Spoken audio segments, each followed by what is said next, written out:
Muy buenas amigos, aquí estoy con otro viernes de denuncia, el número 285. Ya les puse en el horario de la mañana de qué venía el tema de la visita de Díaz-Canel a Nueva York y no solo a la ONU, porque pienso que en la ONU fue donde menos permaneció, sino su visita a Nueva York y hablar un poco de la emigración cubana y el papel que yo pienso debió jugar en estos momentos. Vamos a oír algunas de las cosas que dijo Díaz-Canel sobre esta visita. Dice, esto lo puso él en su tuit, y se refiere a la reunión que tuvo con 800 supuestamente cubanos. Ahí deben haber mezclado todo lo que le pareció a las personas por reunirse con un presidente. eh, Van y hay que ver si corrió o no corrió dinero para llenar ese teatro. Y dice, bueno, él está, como dice, conmovidos con tan extraordinario acto de solidaridad y afecto hacia Cuba y Venezuela. O sea, que habían de dos países ahí. A todos nuestra gratitud por acompañar la justa causa del pueblo cubano en defensa de su independencia, el derecho a determinar su propio destino y a vivir mejor. O sea, la justa causa del pueblo cubano no es la que él defiende. La justa causa del pueblo cubano es vivir mejor, vivir en democracia, en libertad, ser próspero, trazar sus planes, desarrollarlos, ser capaces de salir adelante con sus ideas, con su propio esfuerzo y no depender de una dictadura que le limite y le indique los caminos a seguir. Y bueno, volvemos otra vez, independencia. Me parece que no voy a tocar el tema, así que Cuba está luchando por su independencia. Ah, qué bien. O sea, Estados Unidos quiere quitarle la independencia a Cuba. Qué bien. Eso da gracia. Y yo le diría, él está emocionado porque le llenaron un teatro con 800 personas. Cualquier presidente de Cuba, y creo que la visita de Obama lo demostró, llena posiblemente la Plaza de la Revolución. Miles, decenas de miles de cubanos de la capital fueron a ver izar la bandera a la embajada. Y en las visitas y los recorridos que hizo Obama, multitud de personas le salían al paso, le gritaban, lo saludaban. O sea que 800 personas en una ciudad de varios millones, casi más millones que lo que tiene nuestra patria, no representa nada, y más si a eso se le agrega que allí no fue tanta la espontaneidad como las invitaciones y los intereses particulares. Y entonces escuchen lo que pone la presidencia de la República. Reciba un abrazo fraterno y solidario del pueblo de Cuba con un mensaje de amistad al pueblo de los Estados Unidos y a todos los pueblos aquí representados por ustedes. O sea, ahora está saludando al pueblo de Estados Unidos, se olvidó ya que Fidel había había hecho una solicitud a Nikita de si se daba la posibilidad barrer al pueblo de Estados Unidos. El cinismo y la hipocresía no cesan. Vamos a ver otra cosa que yo considero interesante.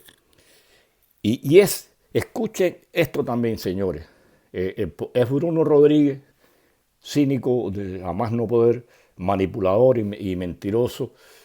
Y dice, el presidente Díaz-Canel rindió homenaje hoy al padre Félix Varela con una ofrenda floral ante el busto que guarda su imagen. Un tributo al maestro, sacerdote, filósofo y patriota que ayudó a forjar el ideal de la nación. Ahora están utilizando a Varela, del cual se habla muy poco en Cuba, del cual conocen muy poco los cubanos, y están hablando de la realidad de quién es el padre Varela, quién fue el padre Varela. Y escuchen abajo lo que dice Díaz-Canel: en la iglesia de la Transfiguración en Nueva York honramos al padre Varela, quien hace 200 años llegó a esta ciudad.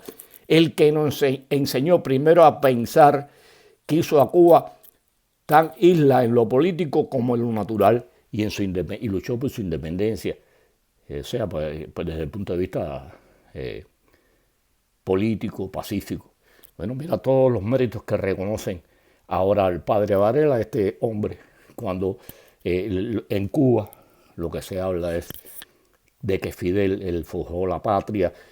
Bueno, ¿para qué vamos a hablar? Ustedes saben todo lo que se dice de Fidel, cuando en realidad los forjadores de la patria y de la nacionalidad cubana son otros que nada tienen que ver con el tirano, con el hombre que destruyó la nación, como hemos dicho en otros momentos, pero le convenía resaltar y hacer esto hipócrita y cínicamente para atraerse a un grupo de cubanos y de extranjeros a su conveniencia.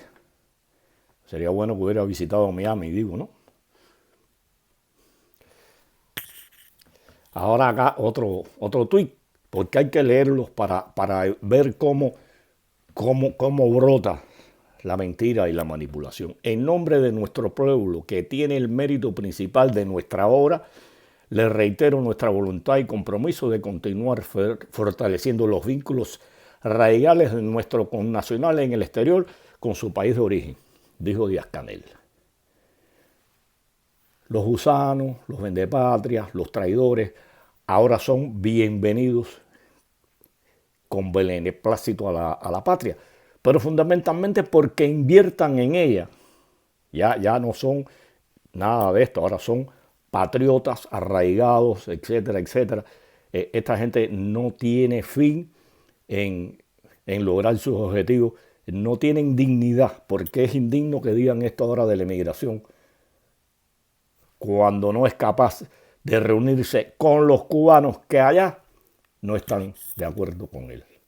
Fidel utilizó a la emigración a partir de 1979, cuando le convino, primero desde un punto de vista político y después para sacarle un poco de dinero a través del macabro mecanismo que tenías que alquilar en un hotel y viviera o no lo viviera, tenías que pagarlo, vendiéndole ron, tabaco, filmando un video que comprometió a muchas personas que no se pensaron ni que eso iba a suceder. Siempre cuando les ha convenido la emigración, les conviene, la apoyan, la aplauden y la dignifican. Pero bueno, ellos se están refiriendo a los 500, 600 mil, 2.000, 3.000 exiliados de los cerca de 3 millones que tiene Cuba afuera, que le rinden culto a la tiranía. Vamos a ver.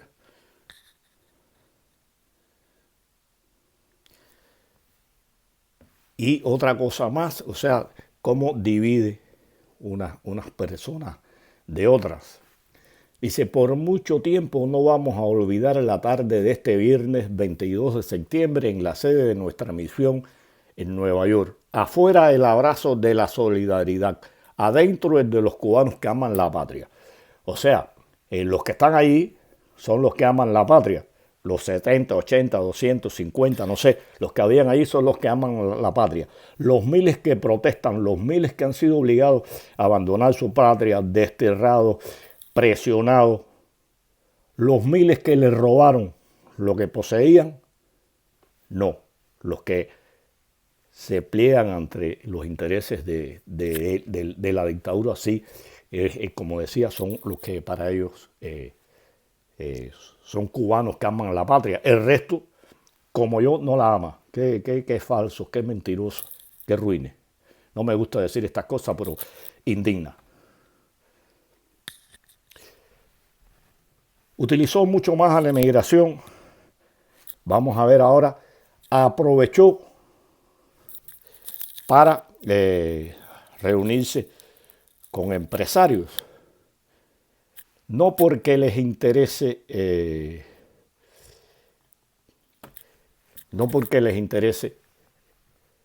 como saben todos, la emigración, sino porque les interesa lo que puedan sacarle a la emigración y bueno, información y trabajo que publicó Cubanet, y bueno, de él me estoy apoyando.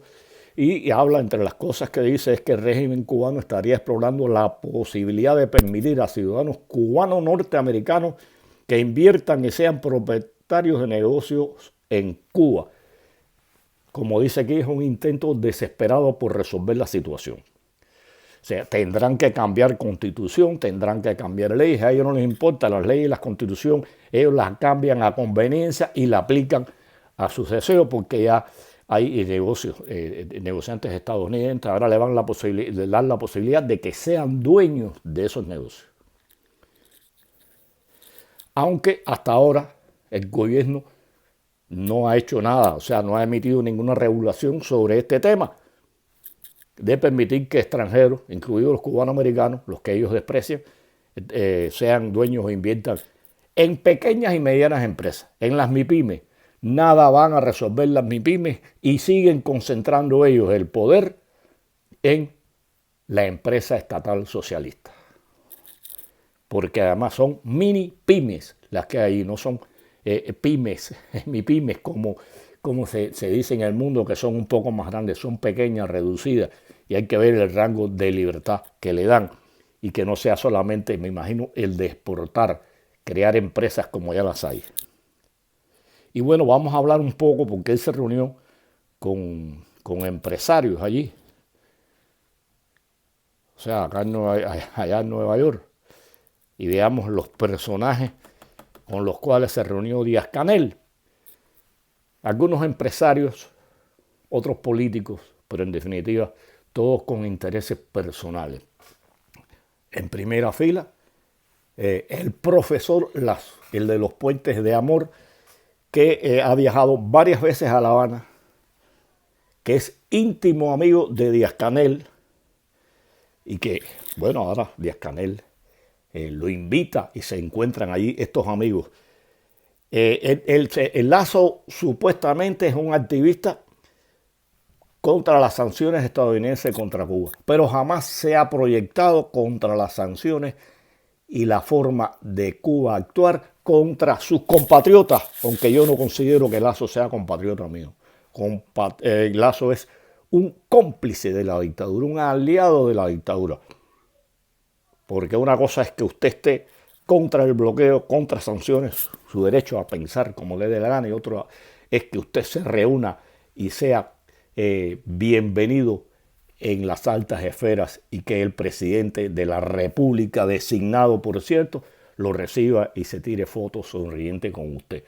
Usted que jamás, señor Lazo, ha dicho nada sobre cómo actúa y cómo actuó el gobierno, cómo actuó Díaz-Canel cuando mandó las tropas a la calle, cuando en Cuba hay más de 1000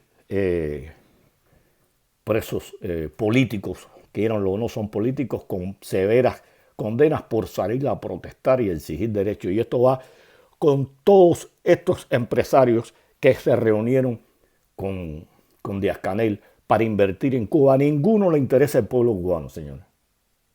A ninguno, son intereses personales y de negocios. Unos por vanidad, para ser recibidos con el presidente y para tener una fuente de ingresos, porque hay que ver qué pasa con esos viajes, de dónde sale el dinero para eso y la posibilidad de ir y venir a Cuba cada vez que nos plazca. Increíble que el gobierno norteamericano se lo siga permitiendo, máxime cuando tiene a Cuba entre los patrocinadores del terrorismo, y este hombre Lazo se reúne personalmente con Díaz-Canel. El otro que vino fue Mike Fernández, Miguel Benito Fernández. Llegó a Cuba en el 64 con 12 años, llegó acá a Estados Unidos, disculpen, con 12 años en el año 1964, después que el gobierno cubano le confiscó todos los negocios a su familia, y él tuvo que ayudarlo aquí a que se armaran. Ahora es un tipo de billete, es un tipo de dinero y quiere invertir en Cuba. Yo no entiendo cómo es posible esto, que ese régimen en el cual tú quieres invertir le robó a tu familia y a ti, como a miles de cubanos y decenas de norteamericanos, le robó sus propiedades, se las confiscó, les cortó su fuente de ingresos. Y usted, Bay Fernández, va a invertir allí. No le importa para nada Cuba. Lo que le importa es el billete, no otra cosa. No se dejen engañar. Y estoy hablando de esto un poco para que los cubanos que vean esto y los norteamericanos, o los cubanos que están en el exilio y algún norteamericano que vea esto, comprenda la realidad de esto. Y además es un individuo que es amigo de la dictadura cubana. Y lo que le interesa es, como digo, el dinero, nada más. Vamos a ver ahora a Carlos Saladriga, que vino acá con 12 años. Y fundó un negocio en el 84 y se ha hecho millonario. Y como dice acá, Carlos se enfoca principalmente en los negocios, en la ganancia. A él no le importa, como ninguno de esos que se reúne con Díaz-Canel y no es capaz de decirle lo que en Cuba pasa y exigir que haya democracia, que haya libertad. No le importan los derechos humanos. Lo que le importa es, vuelvo también a este hombre, el dinero, el billete, las ganancias. El pueblo cubano no les importa. Y bueno, para que vamos a hablar de Hugo Cansi, una persona que incluso durante la pandemia hizo un lucrativo negocio online. O sea, y es un tipo muy cercano a la dictadura cubana. ¿Qué vamos a esperar de su catapult? El hombre, fíjense hasta dónde llega en la relación de este hombre con la dictadura y los beneficios económicos y políticos que le puede dar al poder en Cuba. En Cuba el periodismo independiente está sancionado, está prohibido, está perseguido y sin embargo él tiene 2 revistas, On Cuba y Art on Cuba. Y están registradas en el país. ¿Qué se va a esperar de él? ¿Qué podemos decir de Hugo Cansi, que tiene hasta sus oficinas allá en La Habana? Vuelvo y repito, no sé cómo. Bueno, es que este gobierno que está actualmente se está convirtiendo en cómplice de la dictadura cubana. Otro de los importantes que ahí se reunió fue Ralph Patiño, un abogado estadounidense que siempre ha apoyado las políticas de acercamiento con Cuba. Él no tiene negocio, su negocio es ser abogado. Pero fíjense, una de las cosas que dice aquí, que este hombre se muestra, y es miembro del Consejo del Grupo de Trabajo de Cuba, y se muestra como una de las figuras a contactar si un empresario desea invertir en la isla. Su red de contactos y conocimiento al respecto garantizan resultados óptimos. O sea, el tipo se está vendiendo que cuando llegues a él vas a obtener ganancias. Y bueno, de paso, se arma él de ganancias. Es un estadounidense, no es un cubano. El hombre, fíjense cómo es, el tipo Patiño trabaja en estrecha colaboración con la Cámara de Comercio de Estados Unidos, el Consejo de Negocios de Cuba y el Ministerio de Relaciones Exteriores de Cuba. ¿Qué más decir de este individuo? ¿Le interesa el pueblo? No, no le interesa el pueblo. A ninguno de esta gente, repito y no me cansaré, le interesa el pueblo cubano. Y bueno, Ariel Pereda fue otro de la gente importante, un tipo millonario, que ya es dueño de una empresa que ya exporta a Cuba. Exporta a Cuba y aquí está la gracia. Exporta a Cuba con la extinción que hizo el Congreso para vender productos alimenticios y médicos desde el 2002. O sea, aquí está la muestra que este tipo, este individuo, que tiene una empresa que exporta a Cuba medicinas y medicamentos.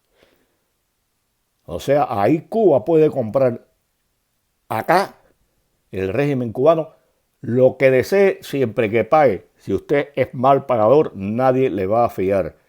Eso es, paga una canción, paga lo que debe. Es una canción de una orquesta famosa cubana, la Orquesta Aragón. Toma chocolate y paga lo que debes, decía un estribillo de la canción. Usted no le paga a nadie, usted le debe a millones de personas, a millones de dólares, miles de millones de dólares debe Cuba y no los paga. Tu enemigo principal pretende que te preste, no te va a prestar, eso es lógico. Y bueno, también acudieron a esta cita representantes de la Cámara de Comercio de Estados Unidos, la Western Union, la compañía naviera Crowley y Paul Johnson, presidente de la Coalición Agrícola de Estados Unidos para Cuba. Esta gente representan a más de 100 empresas. Ahí tienen cómo está la situación y cómo fue esta reunión con empresarios norteamericanos. Díaz-Canel también en su tontería, en su cortedad, yo no sé este hombre cómo analiza, cómo analiza el medio que lo rodea. Y bueno, plantea en las Naciones Unidas que el mundo necesita de un reordenamiento. Cuando en Cuba ellos trataron de hacer un reordenamiento y ha sido la debacle lo que se ha armado en el país. Bueno, se para en la ONU y dice esta barbaridad sin problema de ningún tipo y vuelve a acudir al bloqueo. Del bloqueo hablaremos en otro momento. Cómo surge, por qué surge y las posibilidades que tiene Cuba de comerciar con cientos de países. Hablaremos de esto, pero bueno, ahí tienen, hablando de Díaz-Canel sobre esto. Y bueno, vamos a hablar un poco ahora de la emigración, que tiene mucho que ver con la actitud que se asumió con la visita de Díaz-Canel a Cuba. Vamos a hablar de primero algunos números. Se considera que en este año, que cerró en septiembre, en el año fiscal, entraron a Estados Unidos 135,000 cubanos, que desde el año 2021 hasta la fecha han entrado cerca de 400,000 cubanos, cerca de medio millón. Y bueno, se dice que, vamos acá a ver una cosa, se dice que población cubana censada en Estados Unidos 1.340.000, vamos a ver el número redondo, y sin censar 2.400.000. O sea, hay 1 millón sin censar. Pero este es un reporte del año 2018. O sea que con esos 400,000 que han entrado, Cuba debe tener cerca de 3 millones de cubanos. Y estamos hablando de cubanos, no descendientes de cubanos. De matrimonios, vamos a hablar de matrimonios entre cubanos nacidos acá que son norteamericanos. Y se dice que en Miami hay 1.2 millones de cubanos. Esta cifra debe haber variado a partir del 2018 y toda esta estampida de los últimos 3 años.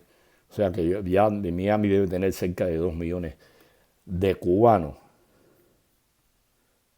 Y bueno,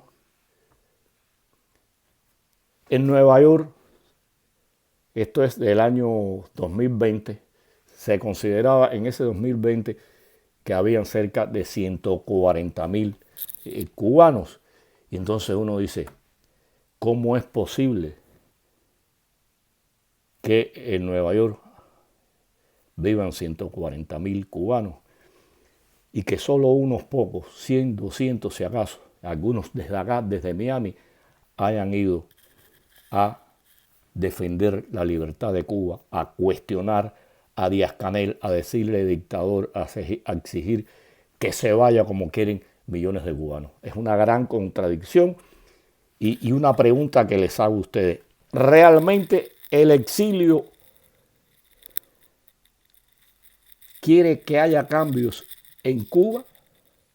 Si es así, ¿por qué en ocasiones como esta actúa tan pacíficamente? Debieron haber miles de cubanos allí, cerca de la sede de la ONU, cerca de donde estaba Díaz-Canel, protestando y desfilando por las calles de esta ciudad contra la dictadura cubana.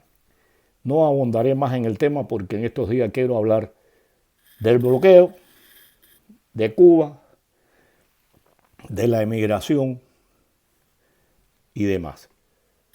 Pero sí, y quiero que los que puedan y los que tengan un criterio al respecto respondan esta pregunta diciéndome si consideran que realmente el exilio desea que haya un cambio en Cuba.